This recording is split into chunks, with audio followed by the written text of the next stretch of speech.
Hello my dear students, তাহলে আমাদের class 12-এর যারা তোমরা ইংলিশ মিডিয়ামে পড়ো, সিবিএসসি, আইএসসি অথবা ওয়েস্ট বেঙ্গল বোর্ডের ইংলিশ ভার্সানে, তাদের জন্য আজকে আমরা একটা এনইটির মেডিকেলের ক্লাস করাবো। এনইটির রেজাল্ট বেরিয়েছে, খুব ভালো রেজাল্ট স্টুডেন্টদের মধ্যে। সেগুলোকে নিয়েও তোমাকে একদিন আলাদা করে একটা ক্লাসও করাবো। দেখবে খুব ভালো রেজাল্ট করেছে স্টুডেন্টরা, আর তোমাদেরও করতে হবে। এবং সেই সব তোমার সিনিয়র দাদা বা দিদিদের সঙ্গে আমি একটা এরকম ক্লাস করার প্রচেষ্টায় আছি, যেখানে তারাও একটু তাদের একটু এক্সপিরিয়েন্সটা শেয়ার করবে। কিন্তু তাদের সঙ্গে কথা বলে এইটুকুনি আমি বুঝলাম কালকেই যে এনসিইআরটির বইটা তোমাকে বায়োলজির জন্য একদম A to Z পড়তে হবে, প্রত্যেকটা জিনিস পড়তে হবে। তাহলে চলো আজকে আমরা সেইভাবেই একটু পড়া শুরু করি। আমরা আজকে যে টপিকটাকে নিয়ে তোমাদের সাথে ডিসকাস করব, দেখো সেটা হচ্ছে linkage and recombination.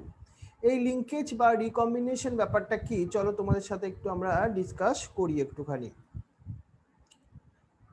Linkage and recombination, আমরা সায়েন্টিস্ট মর্গানের কথা আগের উইকেই দেখেছিলাম। Morgan carried out several dihybrid cross in the Drosophila. উনি ড্রোসাফিলার উপরই আলটিমেটলি এক্সপেরিমেন্ট করেছিলেন। কেন? To study the genes that are sex linked. That means sex ক্রোমোজোমের সঙ্গে কিছু জিন তারা লিঙ্ক কন্ডিশনে আছে, আর তারাই ট্রান্সফার হয় পেরেন্ট থেকে অফস্প্রিংয়ের মধ্যে।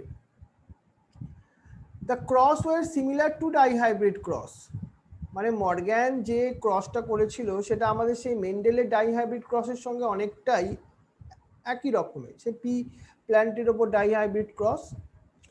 আর মর্গ্যান যেমন একটা হাইব্রিডাইজড করলো, দেখো, yellow bodies and white eyed females. এটা হচ্ছে দুটো ক্যারেক্টার একজনের মধ্যে, মানে মনে করো মেলের মধ্যে। ফিমেলের মধ্যে কি থাকবে? Brown bodies and red eyed males. তাহলে এটা ডাইহাইব্রিড বলে দুটো ক্যারেক্টারকে নিয়ে ক্রস করা হচ্ছে। And intercross their F1 progeny. তারপর F1 প্রোজেনি যখন মনে করো পেয়ে গেলাম আমরা, মানে মর্গ্যান পেয়ে গেলেন, দ্যাট মিনস তাদেরকে নিয়ে আবার ইন্টারক্রস করা হলো।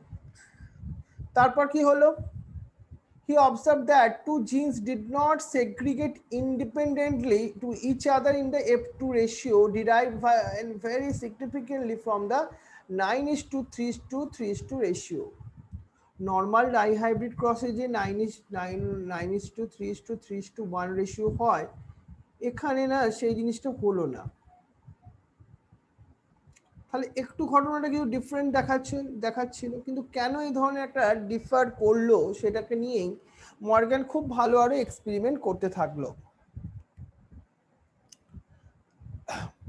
দেখো এবার আমরা দেখি, Morgan and his group knew that the genes were located on the X chromosome and saw quickly that when the two genes in the dihybrid cross were situated in the same chromosome, অর্থাৎ একটা এরকম chromosome তুমি ভাবো, এই ক্রোমোজোমের মধ্যে যদি এরকম সেম জিন প্রেজেন্ট থাকে, দুটো সেম জিন দেখতে পাচ্ছি আমরা, দুটো ক্রোমোজোমের মধ্যে সেম জিন প্রেজেন্ট আছে।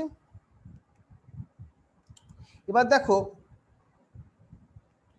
এবার আমরা দেখি এই দুটো জিনস তারা কি আছে, সেম ক্রোমোজোমের মধ্যে প্রেজেন্ট আছে। এটা কিন্তু very important. The proportion of parental gene combination were much higher than is non-parental type.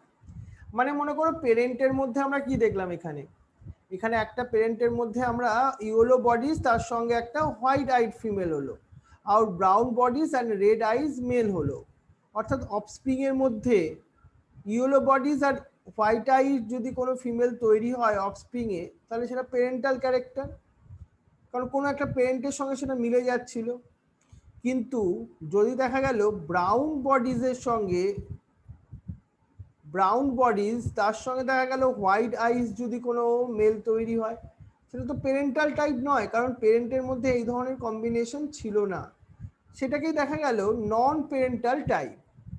That means dihybrid cross করার পর দেখা গেল পেরেন্টাল আর নন পেরেন্টাল দুটোই তৈরি হচ্ছে, কিন্তু সবসময় পেরেন্টাল টাইপটাই মাচ হাইয়ার।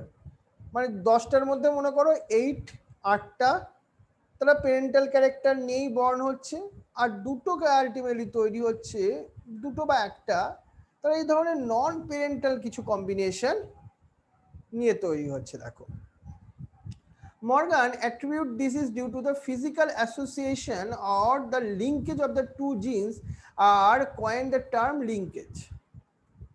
এবার এই যে নন প্যারেন্টাল টাইপ কোথা থেকে এলো তার অ্যান্সার দেওয়ার জন্য না মর্গ্যান নতুন একটা কনসেপ্ট নিয়ে এলেন, দ্যাট ইজ দ্য লিঙ্কেজ।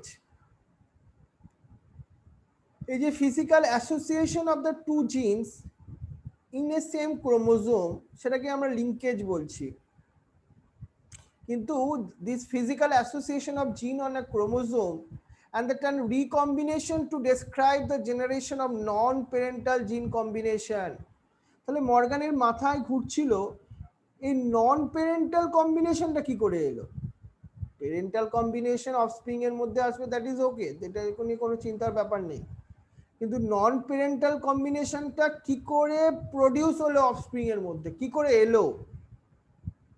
সেই জন্য মর্গান এন্ড গ্রুপ আলটিমেটলি কি করলো, when the genes were grouped on the same chromosome some of the gene are very tightly linked, যেমন মনে করো এই দুটো জিন তারা খুব ক্লোজে আছে, এটা যদি এ জিন হয় আর বি জিন হয়, কিন্তু এই সি জিনটা দেখো এটা তো অনেক দূরে আছে, তাই না।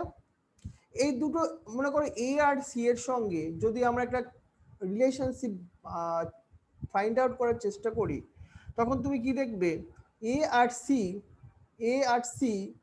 এই দুটো জিন কিন্তু টাইটলি প্যাকড নয়। তাহলে এ আর সি আর এ আর বি এই দুজনের মধ্যে রিলেশনটা কিন্তু ডিফারেন্ট।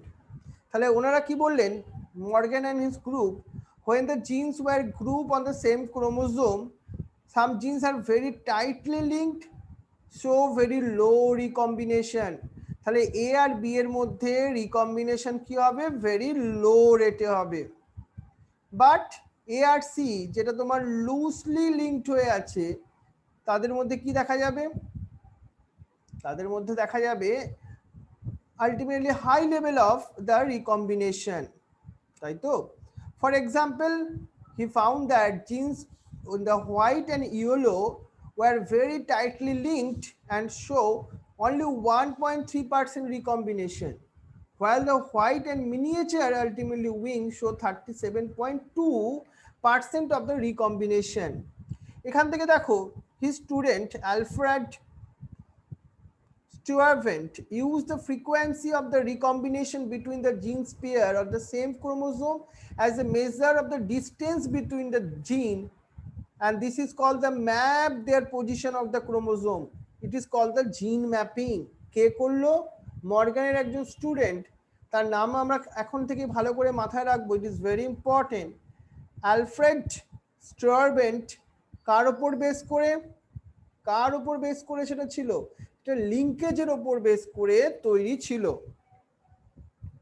সেটা লিঙ্কেজের ওপর বেস করে তৈরি ছিল। ব্যাপারটা বোঝার চেষ্টা করো একটু ভালো করে।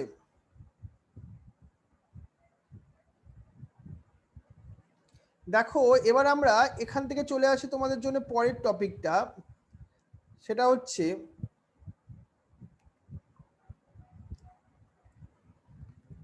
আমরা যে কথাটা বলছিলাম তোমাকে, তাহলে দুটো জিন তাদের ডিস্টেন্সটা ভেরি ইম্পর্টেন্ট ম্যাটার করছে। দেখো আমরা প্যারেন্টাল কম্বিনেশনে দেখছি ইয়েলো আর হোয়াইট এই দুটো ক্যারেক্টার আছে, আর এটা হচ্ছে ওয়াইল্ড টাইপ। এদের দুজনের মধ্যে যখন ক্রস করছি দেখো ওয়াই আর ডাব্লিউ এই দুটো জিন তারা খুব ক্লোজে আছে, খুব ক্লোজে, তো সেই জন্য এদের রিকম্বিনেশনটা কেমন হবে, হাই রেটে হবে না লো রেটে হবে, এটা টাইটলি প্যাকড আছে জিনগুলো, তাহলে এখানে রিকম্বিনেশন রেটটা লো রেটে হবে। সেই জন্য তুমি F1 জেনারেশনে যাও, গিয়ে দেখবে প্যারেন্টাল টাইপটাই 98.7% হচ্ছে, রিকম্বিনেশনটা অনলি 1.3% হচ্ছে।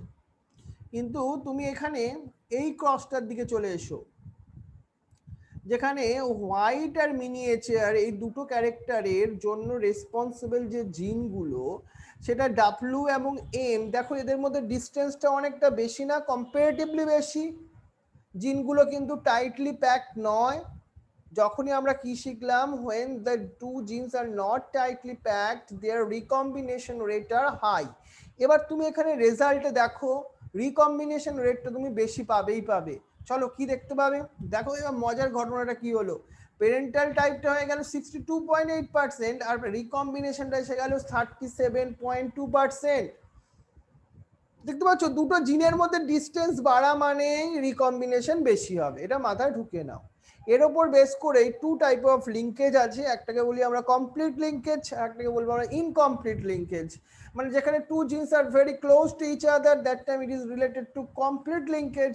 On the other hand incomplete linkage কেন বলবো, যখন দুটো জিন্সের মধ্যে ডিস্টেন্স বেশি হলো। ব্যাপারটা ক্লিয়ার? কেন আলটিমেটলি হয় বলো তো, যখন এই দুটো জিনের মধ্যে ডিস্টেন্স বেশি হয়, আমরা রিকম্বিনেশনের কনসেপ্ট মনে আছে, দুটো জিনের মধ্যে একটা এরকম সেই অ্যাসোসিয়েশন হয়, মিওসিস, সেল ডিভিশন মিওসিসের কথা বলছি আমি। তারপর কিছুটা arm of the one chromosome cut হয়ে যায় না, কাট হয়ে আর একটা নতুন পাশের যে ক্রোমোজোম তার সঙ্গে সেটা অ্যাসোসিয়েটেড হয়ে যায়, সেটা তো রিকম্বিনেশন। এবার দুটো জিন যখন তারা ক্লোজে থাকে, দুটো জিন্স তারা যখন ক্লোজে থাকে না, তাদের মধ্যে কাট হলেও একসঙ্গে অফস্প্রিং এর মধ্যে চলে যাওয়ার পার্সেন্টেজটা বেশি থাকে। আর ডিস্টেন্স বেশি থাকলে কি হবে, একটা জিন গেল একটা জিন গেল না, তাহলে এই নন প্যারেন্টাল কম্বিনেশন আসবে। বুঝে গেছে ব্যাপারটা? এটাকে নিয়েই আমাদের এই চ্যাপ্টারটা, দ্যাট ইজ ভেরি ইম্পর্টেন্ট। এবার আমরা আসি, দেখো সেক্স ডিটারমিনেশন, এটা একটা ভেরি ইম্পর্টেন্ট টাইপ। টপিকটা কিন্তু very important but very easy.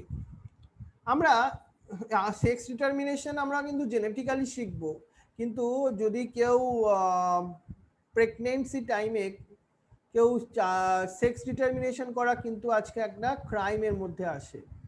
কারণ অনেকে কি করে, ফিমেল হলে তারা তাকে মেরেও ফেলে, জানো তো।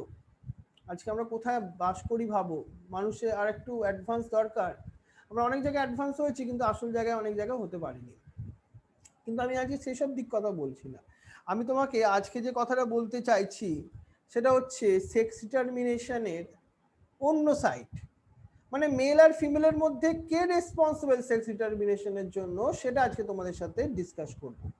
তাহলে mechanism of sex determination has always been a puzzle before the genetics। যে জেনেটিক্স বা জেনেটিক সাবজেক্টটা ডেভেলপ হওয়ার আগে না, আমরা অনেক সময় ফিমেলদেরকে বলতাম তোমরাই মেল বা ফিমেল, তোমার যে বেবি হবে তার জন্য তুমি রেসপন্সিবল। দেখো, initially clue about the genetic chromosomal mechanism of sex determination can trace back of the some other experimental carried out in the insect, but in the cytological observation made in the number of insect led to the development of concept of genetical or chromosomal basis of sex determination। এবার একটা তুমি সায়েন্টিস্টের নাম মাথায় রাখো তো, হ্যানকিং 1891 could trace a specific nuclear structure all through the spermatogenesis in the few insects, and it was observed that 50% of the sperm receive the structure and spermatogenesis, whereas the 50% did not receive this. Hacking gave the name of the structure of the X body, but he could not explain its significance। মানে স্পারম্যাটোজেনেসিস হলে তখন না দুটো টাইপের 50-50 অপশনে থাকছে। উনি nucleus structure মানে নিউক্লিয়াসের স্ট্রাকচারটাকে অবজার্ভ করে আমরা দেখি না, দুটো টাইপের স্পার্ম তৈরি হচ্ছে। এবার কোন স্পার্মটা ফার্টিলাইজ করছে এগকে তার উপর ডিপেন্ড করছে সবকিছু। কিন্তু আরো ইনভেস্টিগেশন হলো, further investigation by other scientist led to the conclusion that the X bodies, যেটা হ্যানকিং দিয়েছিল, হ্যানকিং এই এক্স বডিটা আমরা ফাইন্ড আউট করার চেষ্টা করলাম। In fact, chromosome, and that is why it was given the name X chromosome। X বডিটা ultimately তো একটা ক্রোমোজোমের কথা বলছিল, সেজন্য আমরা X chromosome বললাম। And he was observed that a large number of insects, the mechanism of sex determination of XO type, XO type, all eggs are additionally have the X chromosome beside the other chromosome। এখানে ব্যাপারটা কিরকম হলো, X chromosome beside the other X chromosome autosome. Autosome ছাড়া শুধু একটাই sex chromosome আছে, সেটাই X. On the other hand, some of the sperm bear the X chromosome where some are do not. এবার X fertilized করলো, by the sperm having an X chromosome become the female, and those fertilized by the sperm that do not have the X chromosome become the males. তাই তো? কিন্তু এই sex ডিটারমিনেশনের প্রসেসটা মানে ultimately দুটো sperm তৈরি হলো, কোন স্পার্মটা ফিউজ করলো তার উপর বেস করেই আলটিমেটলি পুরো কনসেপ্টটা। তাহলে due to the involvement of the X chromosome in the determination of sex, it is design at the sex chromosome. যেহেতু এটা সেক্সে ডিটারমিনেশন করার জন্য এক্স ক্রোমোজোমটা রেসপন্সিবিলিটি দেখাচ্ছিল, তাই জন্য আমরা এটাকে কি বললাম, এটাকে আমরা বললাম সেক্স ক্রোমোজোম। আর অন্য যে ক্রোমোজোমগুলো যেগুলো সেক্স ডিটারমিনেশনে পার্টিসিপেট ডাইরেক্টলি কিছু করছিল না, সেগুলোকে আমরা অটোজোম বললাম। এবার আমরা একটা গ্রাসহপারের এক্সাম্পল টেনে নিয়ে আসি। গ্রাসহপার is the example of XO type of sex determination. এবার দেখো আমাদের হিউম্যানের মধ্যে কিন্তু XO ধরনের সেক্স ডিটারমিনেশন নেই, আমাদের মধ্যে XY type of sex determination. কিন্তু আমরা গ্রাসহপারের মধ্যে কি বলছি, XO type of sex determination, which the male have only one X chromosome beside the autosome, whereas female have the pair of X chromosome. Pair of মানে ফিমেলের মধ্যে কি দেখবে, XX দেখবে ফিমেলের মধ্যে, গ্রাসহপারের ক্ষেত্রে বলছি। আর মেলেদের ক্ষেত্রে কি দেখবে, X0 বা X0 যেটা মেলদের ক্ষেত্রে। তাহলে এই যে অবজারভেশন, আমরা আরো ডিফারেন্ট নাম্বার অফ স্পিসিসকে নিয়ে এটাকে সেক্স ডিটারমিনেশনের ব্যাপারটাকে আলোচনা করা হলো। যেমন মনে করো other insect, mammals including the human beings, আমাদের মধ্যে কি আছে, XY type of sex determination আছে। এখানে both male and female have the same number of chromosome. কত সেটা আমাদের মধ্যে 43 ক্রোমোজোম, তার মধ্যে সেটাকে 23 পেয়ার্সও বলতে পারো। এবার দেখো among the males an X chromosome is present but counterpart distinctly smaller, that is the Y chromosome. অর্থাৎ তুমি যদি একটা মেলেদের ক্ষেত্রে দেখো ওদের XY থাকে, এখান থেকে আলটিমেটলি তোমার যে স্পার্ম তৈরি হয় তার মধ্যে কি থাকে, কিছু স্পার্ম X ক্রোমোজোম কন্টেন্ট হতে পারে, কিছু আলটিমেটলি Y ক্রোমোজোম কন্টেন্ট করতে পারে। কিন্তু ফিমেলদের ক্ষেত্রে কি হবে, তাদের মধ্যে তো XX ডিপ্লয়েড সেটে থাকে, এটা উগোনিয়ামের মধ্যে, এখান থেকে যেই এক্সেল তৈরি হোক না কেন সেটা X ক্রোমোজোমই থাকবে। এবার যদি এই X ক্রোমোজোম আর কন্টেনিং স্পার্ম আর এই এক্সেলকে ফিউজ করে, দেখো তখন X আর X তৈরি হচ্ছে, মানে তখন কি তৈরি হবে, ফিমেল তৈরি হবে। আর যখন Y এই স্পার্মটা এই X কে ফিউজ করলো তখন XY তৈরি হবে, তখন মেল তৈরি হবে। মানে সেক্স ডিটারমিনেশন কার ওপর আলটিমেটলি ডিসাইড হলো, মেলের ওপর। এখানে আমরা মেলকে বলি হেটারোগ্যামেটিক আর ফিমেলকে বলবো হোমোগ্যামেটিক, বিকজ এখানে 2 ক্রোমোজোম আর সিমিলার ইন দ্য ফিমেলের ক্ষেত্রে। তাহলে বোঝা গেল ব্যাপারটা। The males have the autosome plus XY while female have autosome plus XX। মানে আমরা 22টাকে কি বলছি, 22 মানে পেয়ার্স, মানে দ্যাট মিন্স তুমি এটাকে 44 বলতে পারো, 44 বলতেই পারো, তাই তো? তাহলে 44টা আছে অটোজোম, তার সঙ্গে প্লাস সেক্স ক্রোমোজোম হিসেবে কি থাকছে ফিমেলদের মধ্যে, XX, আর মেলেদের মধ্যে 44 প্লাস কি থাকছে, XY থাকছে। এটাই আমরা বলেছি। এটা তুমি কাদের মধ্যে দেখতে পেলে, in human beings and Drosophila. The males have one X and Y chromosome, ফিমেলদের মধ্যে a pair of X chromosome beside the autosome। কিন্তু এরপর দেখো আমরা আরেকটা জিনিস দেখি, আমরা এখানে আমি দুটো টার্ম ইউজ করা তোমার শেখাবো, মেল হেটেরোগ্যামিটি আর ফিমেল হেটেরোগ্যামিটি। কথাটার মানে কি, আমরা কি দেখলাম, different type of sex determination মেকানিজমের মধ্যে একটা XY টাইপ দেখে নিলাম, আর একটা XO টাইপ আর একটা XY type. but both the case male produce the two different type of gametes, either with or without X chromosome. বোঝা গেল ব্যাপারটা?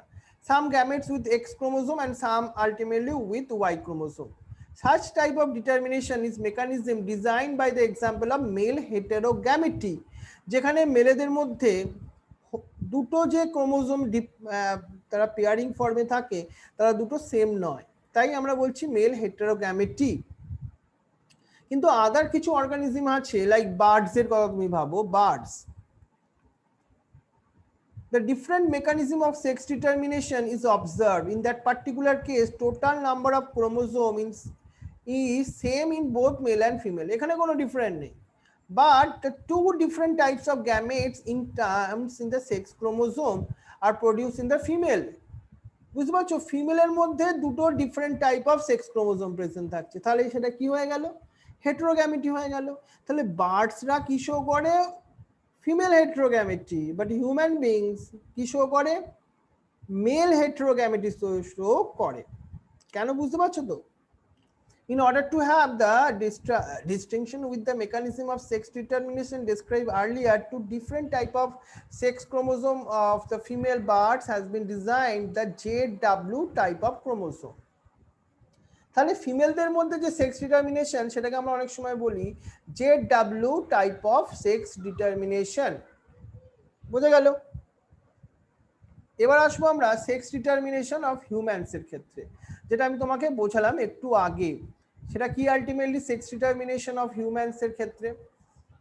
আমি এক্ষুনি যেটা তোমায় বললাম, মেলেদের ক্ষেত্রে কি থাকে? এক্স ওয়াই, সেখান থেকে দুটো স্পার্ম তৈরি হচ্ছে, X, either X or Y. আর ফিমেলদের ক্ষেত্রে always X chromosome containing egg. তাহলে কোন স্পার্মটা ফিউজ করছে তার উপর ডিপেন্ড করছে তোমার মেল হবে না ফিমেল হবে। মেল হলে কি হবে এখানে? এক্স ওয়াই, আর ফিমেল হলে কি হবে? X x. দ্যাট মিনস এখানে মেলরাই আলটিমেটলি সেক্স ডিটারমিনেশন করবার জন্য রেসপন্সিবল, কারণ তারা 50-50 এক্স ক্রোমোজোম কন্টেনিং স্পার্ম আর ওয়াই ক্রোমোজোম কন্টেনিং স্পার্ম তৈরি করছে। এই চারটা ভালো করে মাথায় রাখবে। এবার আমরা পরের একটা ইম্পর্টেন্ট টপিক নিয়ে তোমাদের সাথে ডিসকাস করি, চলো। সেটা হচ্ছে mutation. Mutation, what is the mutation সেটা ভালোভাবে আমরা বুঝি। Mutation is a phenomenon which result in the alternation of DNA sequence. DNA তে সবসময় কি থাকে? এর সঙ্গে টি থাকে বা জি এর সঙ্গে সি থাকে, এইভাবেই তো থাকে। কিন্তু কোনো সময় দেখা গেল এর সঙ্গে টি না থেকে এর সঙ্গে সি রয়ে গেল, চেঞ্জ হলো এদের বেস পেয়ারিংটা। তাহলে এই বেস পেয়ারিং চেঞ্জ হলে ডিএনএ স্ট্রাকচার যদি চেঞ্জ হয়ে যায়, তার জেনোটাইপ এবং ফেনোটাইপ দুটোই চেঞ্জ হবে, আর তাকেই আমরা বলছি মিউটেশন। এবার দেখো, in addition to recombination, mutation is another phenomenon that to leads the variation of DNA. আমরা রিকম্বিনেশনের ফলেও দেখেছিলাম ডিএনএ স্ট্রাকচার কিন্তু জিনের স্ট্রাকচার, মানে সেই ডিএনএ স্ট্রাকচার চেঞ্জ হয়, আর মিউটেশনের ফলেও কিন্তু হয়। দেখো, মানে দুটোই কিন্তু ফেনোমেনন, একটা এমসিকিউ টাইপ হতে পারে, যেটা ভ্যারিয়েশন অফ দ্য ডিএনএ এর জন্য রেসপন্সিবল। কিন্তু আমরা ডিএনএ হেলিক্স যদি দেখি, ডিএনএ হেলিক্স গুলো কেমন ভাবে থাকে? এইভাবে তারা স্ট্রাকচার করে থাকে, continuously from one end to the other end of the chromatids, highly supercoiled এইভাবে structure, highly supercoiled structure. So therefore loss of deletion or the gain of insertion is of a segment of DNA result in the alternation of chromosome. তাহলে একটা ক্রোমোজোমের ভেতরেই তো DNA থাকে, তাহলে DNA structure change হওয়া মানে ক্রোমোজোমের স্ট্রাকচারও চেঞ্জ হতে পারে। So genes are known to be located on the chromosome. Alternatively, আমরা যদি বলি chromosome result in the abnormalities or the aberrations, chromosome aberration is commonly observed in the cancer cell. তুমি cancer সেলগুলোতে যদি দেখবে, ওর মধ্যে না ক্রোমোজোমাল স্ট্রাকচারে কিছু তুমি চেঞ্জ দেখতে পাবে, নর্মাল যে স্ট্রাকচার তার থেকে কিছু চেঞ্জ। এবার এইটা তো আমরা দেখলাম পার্টিকুলারলি একটা বড় পোর্শনের জিন এক ক্রোমোজোমের মধ্যে চেঞ্জ হয়ে যাওয়া, কিন্তু এটা ছাড়াও কোনো একটা single base pair of the DNA সেখানেও কিন্তু চেঞ্জ হতে পারে, তখন সেটাকে বলে পয়েন্ট মিউটেশন, কারণ পার্টিকুলার একটা পয়েন্টে হচ্ছে। এই ধরনের পয়েন্ট মিউটেশনের একটা খুব ভালো এক্সাম্পল সেটা হচ্ছে সিকেল সেল অ্যানিমিয়া। এখানে কি হতে পারে, কোনো একটা বেস পেয়ার ডিলিট হতে পারে বা ইনসারশন হতে পারে। এতে কি হয়ে যাবে, আমরা কি জানি, এ মনে করো আমরা যদি উপরে লিখি, তাই তো, A U C, C U U, এই তিনটে নিউক্লিওটাইডস বা নাইট্রোজেন বেসকে নিয়ে কোডন তৈরি হয়। ভাবো এদের মধ্যে যদি একটা কোডন এখান থেকে ডিলিট হয়ে যায় তাহলে কি হয়ে যাবে, তখন কোডনের ফরম্যাটটা পুরো চেঞ্জ হয়ে যাবে, তখন এ ইউ সি ইউ আসবে, যেটা কিন্তু অন্য একটা অ্যামাইনো অ্যাসিডকে তৈরি করতে পারে, তাহলে পুরো ফ্রেমটা মিউটেশন হতে পারে। So deletion or insertion of the base pair of the DNA can cause the frame shift mutation. পুরো ফ্রেমটাই চেঞ্জ করে দিতে পারে একটা কোনো পয়েন্টে মিউটেশন হলে। এবার দেখো the mechanism of mutation behind the scope of this discussion, but at this level আমরা যদি ডিসকাস করি some mutagenic agent. What is the mutagenic agent? This is responsible for the mutation. It is called the mutagenic agent. It is mainly the two type. One is the chemical type of mutagens, another one physical type of mutagens, right? Which is induce the mutation, which is accelerate the mutation, right? তাদেরকে তাহলে আমরা mutagens বললাম। Example যেমন UV radiation can cause the mutation in the organism, সেই জন্য আমরা UV রেটাকে কি বলছি, ইজ আ মিউটাজেন। এছাড়া আরো অনেক কিছু আছে, এক্সরেও হতে পারে। বুঝা গেল ব্যাপারটা? তাহলে এবার আমাদের নেক্সট টপিক যেটা আমরা আজকে ডিসকাস করতে চলেছি সেটা হচ্ছে জেনেটিক ডিসঅর্ডারকে অ্যানালাইসিস করবার একটা টেকনিক, যেটাকে আমি বলছি পেডিগ্রি অ্যানালাইসিস। প্রথম দেখো, আমাদের যদি একটা ফ্যামিলি হিস্ট্রি আমরা তৈরি করতে থাকি, কেউ একজনের কারোর জেনেটিক্যাল কোনো প্রবলেম আছে, তখন ডক্টররা বা জেনেটিক কাউন্সিলর যারা, তারা তাদের অন্য ফ্যামিলি কোনো মেম্বারের মধ্যে ওই ধরনের কিছু প্রবলেম আছে কিনা সেটা জানতে চায় তারা। কিন্তু এই ধরনের একটা খুব বড় বিগ ফ্যামিলির অল ইনফরমেশনকে মাথায় রাখা ভেরি টাফ। সেই জন্য আমরা একটা নতুন টেকনিক অ্যানালাইসিস করবার তৈরি করেছি, এটা হচ্ছে পেডিগ্রি অ্যানালাইসিস। এখানে আমরা কি করি, analysis of traits in the several of the generation of the family is called the pedigree analysis. আমরা পেডিগ্রির থ্রু দিয়ে আমরা different generation of the any family সেইগুলোকে অ্যানালাইসিস করতে পারবো। আর আমাদের হিউম্যান জেনেটিক্সের ক্ষেত্রে কিন্তু pedigree study ultimately provide a strong tool which is utilized to trace the inherited of a specific trait or abnormalities or disease. কিন্তু এই পেডিগ্রিতে আমরা কিছু স্ট্যান্ডার্ড সিম্বল ইউজ করব বোঝবার জন্য, তাই তো? কি সেই সিম্বলগুলো? যেমন ভাবো মেল হলে আমরা দেখো এইভাবে ইউজ করছি, ফিমেল হলে একটা রাউন্ড করে দিচ্ছি, সেক্স যদি আনস্পেসিফাইড হয় এই ধরনের সাইন দিচ্ছি, যদি সেটা অ্যাফেক্টেড হয় বা তার মধ্যে কোনো ডিজিজ থাকে তখন তাহলে এইভাবে তার মধ্যে আমরা ডিপ করে দিচ্ছি। আর মেল আর ফিমেলের মধ্যে যদি ম্যাটিং দেখাতে হয় তাহলে একটা লাইন টেনে দেওয়া হয়েছে, দেখো। ম্যাটিং বিটুইন দ্য রিলেটিভস এর মধ্যে হলে দেখো ডাবল লাইন টেনে দেওয়া হয়েছে। Parent অ্যাভাব and the children below, এই দেখো এটা হচ্ছে পেরেন্ট আর এটা হচ্ছে চিলড্রেন। মানে এই যে হাজব্যান্ড ওয়াইফ বা পেরেন্টের সঙ্গে যখন ক্রস হয়েছিল বা তারা ইন্টারকোর্স করেছিল, তারপর তাদের দুটো চাইল্ড হয়েছিল, একটা ফিমেল আর একটা মেল। কিন্তু পরেরটায় দেখো এইখানে যে চাইল্ড হয়েছিল সেটা কিন্তু একটা মেল তৈরি হয়েছিল, কিন্তু সে ছিল অ্যাফেক্টেড, তাদের মধ্যে ডিজিজ ছিল, তাই তো?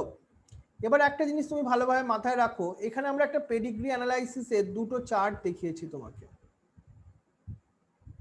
কি কি সেইগুলো দেখো, এখানে ভালোভাবে যদি দেখি জিনিসটাকে, এই পিকচারটা হচ্ছে autosomal dominant trait.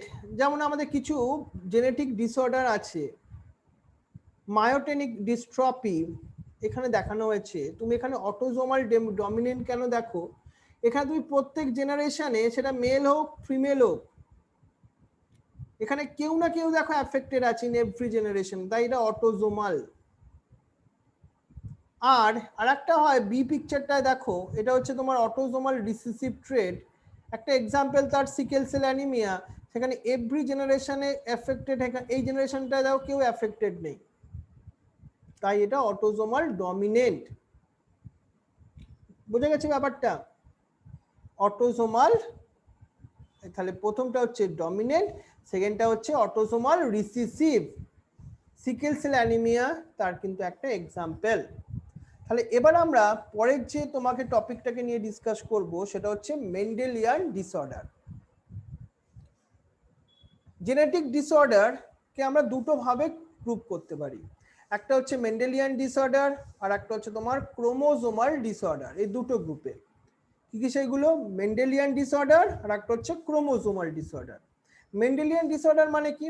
Mendelian disorder are mainly determined by the alternation or mutation in a single gene. মানে সিঙ্গেল জিনে যখন কিছু মিউটেশন হয় তার জন্য মেন্ডেলিয়ান ডিসঅর্ডার হয়। And this disorder are transmitted to the offspring on the same lines we have studied in the principle of inheritance chapter. Kintu the pattern of inheritance of such Mendelian disorder can be traced in a family by the pedigree analysis. Most common কিছু Mendelian disorder আমাদের সিলেবাসের মধ্যে দেখো কিছু কিছু নামগুলো মনে রাখতে হবে। Haemophilia, cystic fibrosis, sickle cell anaemia, colour blindness, phenylketonuria, thalassaemia, এগুলো সবই কিন্তু example of Mendelian disorder. Mendelian এই যে ডিসঅর্ডার গুলো মেবি দুটো টাইপের হতে পারে, একটা আমি একটু আগেই বললাম ডমিনেন্ট, আর একটা হতে পারে রিসেসিভ। কিন্তু এই পেডিগ্রি অ্যানালাইসিস যেটাকে তোমাকে আমি একটু আগে বোঝালাম, one can easily understand whether the trait in the question is a dominant or recessive. Similarly আমরা কি করতে পারি, if the trait also be linked to the sex chromosome, মানে এই যে ডিজিজ হওয়ার ফলে যে রেসপন্সিবল সেটা কি সেক্স ক্রোমোজোম থেকে আসছে, X-linked recessive trait show the transmission from carrier female to male progeny, তখন তাকে আমরা কি বলি জানো, X-linked কোন ডিসঅর্ডার কোথা থেকে কোথায় ট্রান্সফার হবে, ক্যারি ফিমেল টু মেল প্রোজেনির মধ্যে, ফিমেল টু মেল প্রোজেনির মধ্যে যদি ট্রান্সফার হয় সেটা X-linked একটা ডিসঅর্ডার। তাহলে এবার এই ব্যাপারটা থেকে আমরা যেমন একটা প্রথম আমাদের মেন্ডেলিয়ান ডিসঅর্ডার তাদের সম্বন্ধে তুমি ভালো করে মাথায় রাখতে হবে, সেটা হচ্ছে হিমোফিলিয়া। প্রথম তুমি জানো এখান থেকে কি কি ধরনের এমসিকিউ টাইপ অফ কোশ্চেন আসছে। এই যে হিমোফিলিয়া একটা সেক্স লিঙ্কড রিসেসিভ ডিজিজ, এটা মাথায় রাখো।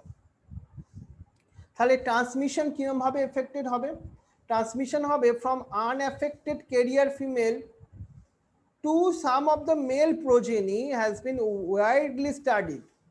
মানে কোথা থেকে কোথা হচ্ছে দেখো, আনএফেক্টেড ক্যারিয়ার ফিমেল থেকে মেল প্রোজেনির মধ্যে।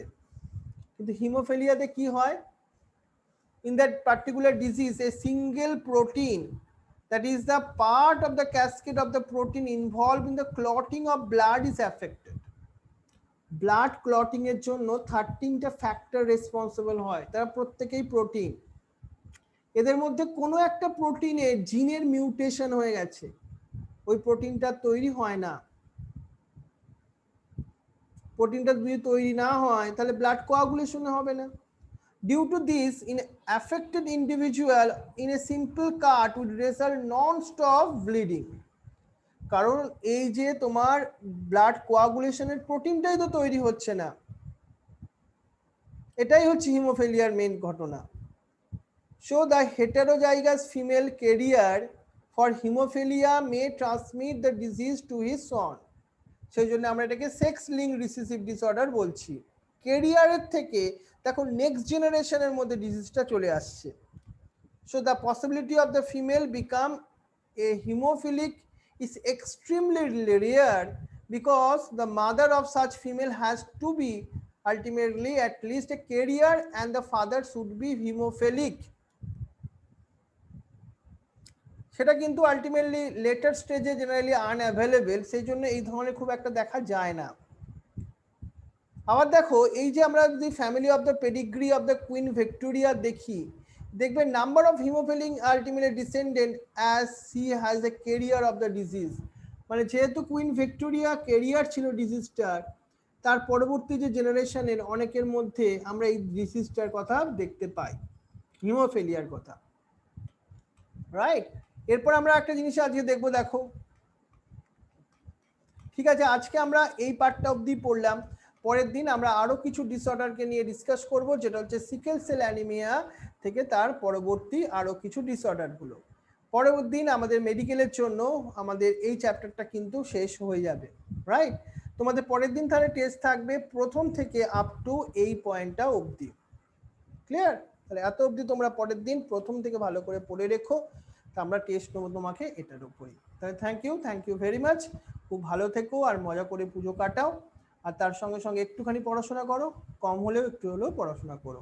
পরের উইকটা আমাদের ছুটি থাকছে পুজো ভ্যাকেশনের জন্য, তারপরের উইক আবার নর্মাল যেরকম ক্লাস হয় সেরকম টেস্ট, তোমার ক্লাস সব কিছুই হবে। Thank you very much.